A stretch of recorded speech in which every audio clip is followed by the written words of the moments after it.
Halo, bertemu kembali dengan saya Suratno. Pada kesempatan kali ini saya ingin mencoba memaparkan pengembangan soal AKM numerasi. Pengembangan soal AKM numerasi.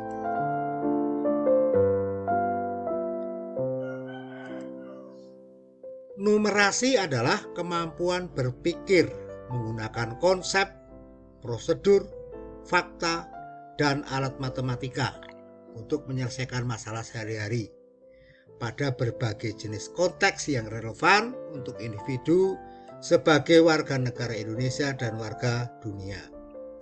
Numerasi dimaknai sebagai kemampuan yang dimiliki oleh seseorang di dalam menggunakan pengetahuan matematika yang dimilikinya dalam menjelaskan suatu kejadian, memecahkan masalah, dan mengambil keputusan di dalam kehidupan sehari-hari.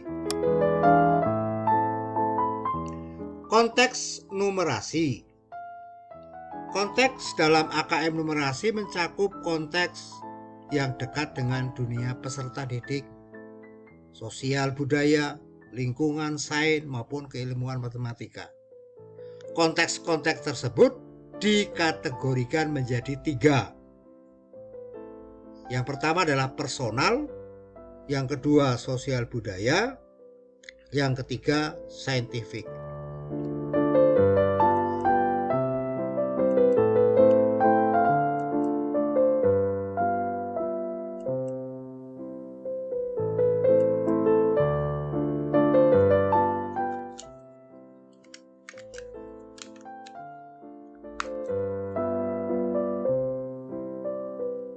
Personal.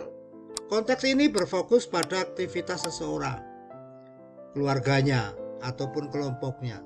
Jenis-jenis konteks yang dapat dianggap pribadi ini antara lain meliputi berkaitan dengan persiapan makanan, belanja, permainan, kesehatan, transportasi pribadi, olahraga, dan lain-lain. Kategori yang kedua adalah sosial budaya. Masalah yang diklasifikasikan dalam konteks ini, dalam sosial budaya, adalah masalah komunitas atau masyarakat, baik itu lokal, daerah, nasional, global. Konteks sosial budaya antara lain dapat meliputi sistem pemungutan suara, transportasi publik, pemerintahan, kebijakan publik, demografi, periklanan, statistik, ekonomi nasional, dan lain-lain. Yang ketiga adalah masalah saintifik. Saintifik diklasifikasikan dalam konteks berkaitan dengan aplikasi matematika di alam semesta dan isu serta topik yang berkaitan dengan sains teknologi. Konteks saintifik dapat meliputi cuaca atau iklim, ekologi, ilmu medis, dan lain-lain.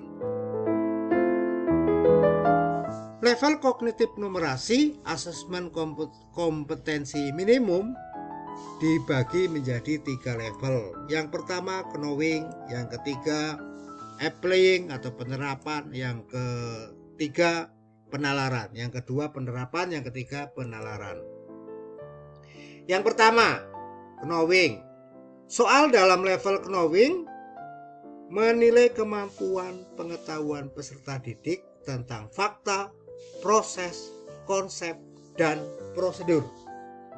Kata kunci yang biasa digunakan pada level knowing antara lain mengingat, mengidentifikasi, mengklasifikasikan, menghitung, mengambil, memperoleh, dan mengukur. Dan yang kedua, penerapan. Soal pada level kognitif penerapan menilai kemampuan matematika dalam menerapkan pengetahuan dan pemahaman tentang fakta, relasi, proses, konsep, prosedur, dan metode pada konteks situasi nyata untuk menyelesaikan masalah atau menjawab sebuah pertanyaan. Kata kunci yang biasa digunakan pada penerapan, pada level penerapan, kata kuncinya diantaranya memilih atau menentukan, menyatakan atau membuat model, dan menerapkan atau melaksanakan. Yang ketiga, penalaran. Soal dalam level kognitif penalaran ini menilai kemampuan penalaran peserta didik dalam menganalisis data dan informasi, membuat kesimpulan, dan memperluas pemahaman mereka dalam situasi baru, meliputi suatu yang tidak diketahui sebelumnya atau konteksnya yang lebih kompleks. Pertanyaannya dapat menyangkut lebih dari satu pendekatan ataupun strategi. Kata kunci yang digunakan pada level penalaran diantaranya menganalisis, memadukan, mengevaluasi, menyimpulkan, dan membuat justifikasi. Konten domain AKM numerasi. Yang pertama bilangan, yang kedua geometri dan pengukuran, ketiga aljabar, keempat data dan ketidakpastian.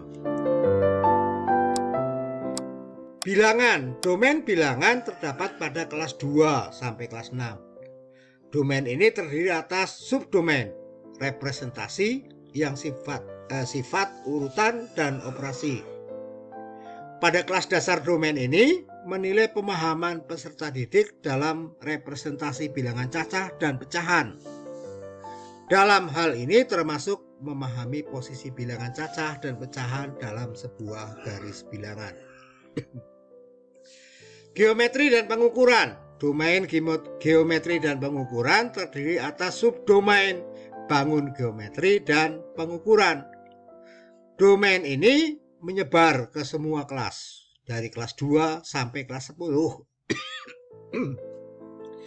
Menilai kompetensi peserta didik dari mulai mengenal bangun datar hingga menggunakan volume dan luas permukaan dalam kehidupan sehari-hari. Juga menilai pemahaman peserta didik tentang pengukuran panjang, pengukuran berat, waktu, volume, dan debit, serta satuan luas menggunakan satuan yang baku. Yang ketiga, domain aljabar terdiri atas subdomain persamaan dan pertidaksamaan, relasi dan fungsi, serta rasio dan proporsi. Untuk subdomain persamaan dan pertidaksamaan serta relasi dan fungsi dinilai dari kelas dasar hingga kelas tinggi. Sedangkan untuk rasio dan proporsi hanya pada kelas menengah, kelas 6 dan kelas 8. Yang keempat, data dan ketidakpastian. Banyak data yang dapat ditemukan dalam kehidupan sehari-hari. Bentuk dari penyajian data itu sangatlah beragam. Penyajian informasi untuk menginterpretasikan data pun jumlahnya banyak. Dari mulai data mengenai teknologi, data perdagangan, data banyak konsumen makanan, data penggunaan sosial media, bahkan daftar nilai dan rapot pun merupakan sebuah data. Dalam kehidupan sehari-hari, ketidakpastian juga dapat ditemui di mana saja. Misalnya ketidakpastian hari ini hujan atau tidak. Banyak bidang yang menggunakan ilmu ketidakpastian seperti perakiraan cuaca, model ekonomi, prediksi ilmiah, dan lain-lain. Terima kasih, hanya itu yang bisa saya sampaikan. Mohon maaf bila ada kesalahan dalam penyampaian. Semoga apa yang saya sampaikan bermanfaat. Yang saya lakukan semata-mata hanya untuk kepentingan anak didik kita. Terima kasih, sampai bertemu kembali dengan materi yang berbeda.